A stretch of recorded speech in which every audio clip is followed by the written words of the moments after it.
I love doing a little crappy zoom during the shot. Yeah, I love it. Here lies the home of Scout from Team Fortress 2. If you haven't somehow learned this already, Team Fortress 2 is a video game. A weird, messy video game that released almost like 20 years ago and somehow just never really died. But what more casual viewers might not know is that TF2 isn't just a video game. Quite literally, there is a plethora of content centered around TF2, such as animated shorts, merchandise, crossovers, and, most interestingly, comics. There are two types of TF2 comics. First, you have these short update comics, little 1 to 10 page slices that would drop whenever a major update would hit. Think patch notes, but with jokes attached to them. Then you had the mainline comics, the real story, this long-running narrative of the mercenaries getting tangled up in espionage, conspiracy, and a lot of fighting. These mainline comics weren't just good for a video game tie-in, they were just genuinely good, genuinely funny. They didn't feel like some kind of executive boardroom demanded these comics to be made, because that's not really how Valve works. You'd go from this weird, endless political bout between two brothers and their companies to the lost city of New Zealand. None of it really made any sense if you really dissected into the plot and canon of the comics, but it was fun. It was great to read. Valve gave us 6 issues of this mainline story. 6 comics that really helped develop the environment and build on the world around TF2. Then, after the 6 comics dropped back in 2017, nothing. Just nothing. We were left hanging on a massive cliffhanger with nothing to show for it for 7 years. Now, cliffhangers are completely normal. Comics do it, shows do it, movies do it. It's a way to drive engagement online and interest with consumers. But the thing is, you're supposed to come back and resolve these cliffhangers. TF2 did not do this for 7 years. 7 years we had to wait for this final comic. When issue 6 dropped, I was still in high school. By the time issue 7 came out, I was almost done with college. But to Valve's credit, the comic was great. It tied almost everything together. The administrator's secret backstory, the fates and the futures of the mercenaries we've grown to love, and the general loose ends we thought they'd forgotten about. And most importantly, it gave us something a lot of stories forget to give: closure. Closure is one of the things that we don't realize we need until we don't have it. We don't need a piece of media to wrap up perfectly with a huge celebration. We just need to know that the story's ended. A moment where you can just sit back and say, yeah, that's the story. Without closure, it just feels like you're stuck in this weird limbo state, waiting for something that'll maybe come, but also maybe not. Growing up, a lot of my favorite games, shows, and books just stopped. No great finale, no goodbye, just silence. TF2 was one of these for a long time. Again, 7 years. So when the final comic did finally drop, I felt like I could breathe again. Even if it didn't fix anything about the game itself, such as the monotonous seasonal drops, balancing, even free-to-plays not talking, it helped finish what needed to be finished narratively. When the story ends right, it gives you permission to move forward. You can still love it, you can still come back to it, but you're not trapped in that weird waiting room anymore, wondering if something will be coming down the line.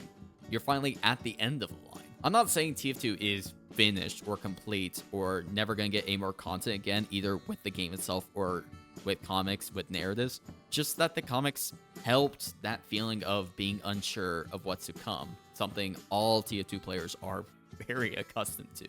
There was no grand cinematic cutscene, no billion-dollar marketing campaign attached to this, just a quiet, sentimental end. The mercs, older, worn out, staying together for a Christmas dinner. No guns, no fighting, just people who survived, trying to share a meal. And at the center of it all, Scout's home. It's such a small detail, but it really stuck to me after reading it. Scout, this loudmouth, arrogant, trash-talking kid, was the one everyone came to at the end of the comic. His house, his dinner, his family filling the place with noise and chaos. It felt grounded in reality in a way TF2 rarely does. TF2 isn't realistic in the slightest, it being built upon cartoon, but this scene tried to be realistic. I could go on and on about the ending of the comic, but I actually want to talk about something else. Tucked into the very beginning of the scene that I was not expecting. Spy being Spy shows up late and immediately starts snooping around Scout's mail.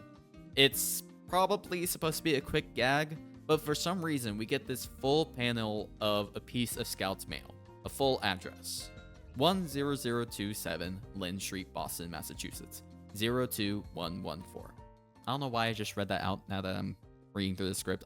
You can clearly see on the screen, but oh well. Anyways, at first, I thought this was just another joke address. TF2 throws fake names and places around like a pitbull does a child. New Mexico, New Jersey, even Australia somehow became a real place in universe. But then I look closer. Lynn Street? Yeah, that's a real street. Boston?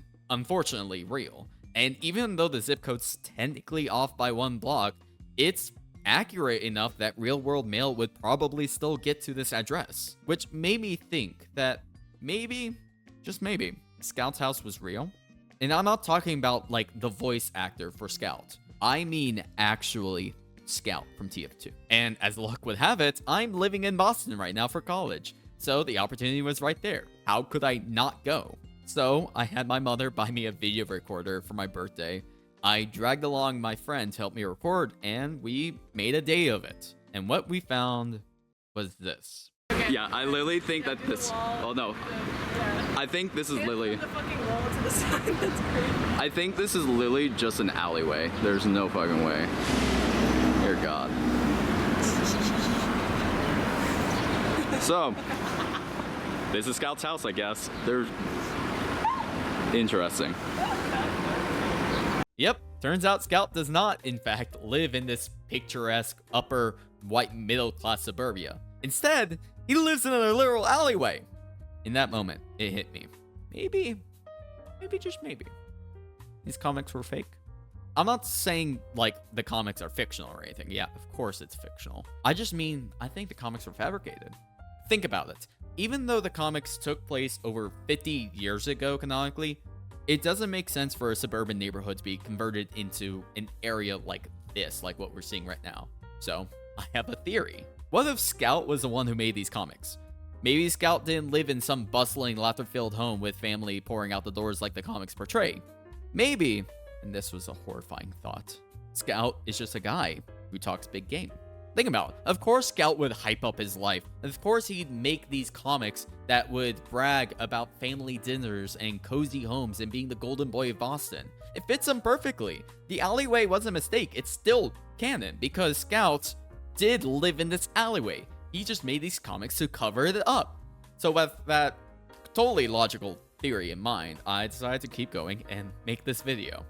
I tried to do an intro for this video, in fact, from it, but because I'm pretty far on the spectrum, I genuinely could not get it out. Something about being physically on camera in public just feels so awkward and cheesy in a way that my autistic brain just could not handle. I don't understand how people can do it. But instead, we decided to explore the area a little bit. If Scout's house wasn't much to look at itself, maybe the neighborhood around it could offer something. And weirdly enough, it did. A few streets over, we stumbled into a farmer's market, the kind of place Scout would absolutely get a kick out of stealing. It was chaotic, it was messy, and just perfect for Scout. And it also just so happened to be the day before the Boston Marathon, so the entire city was having events being hosted. Carnival games, drinking, and live music.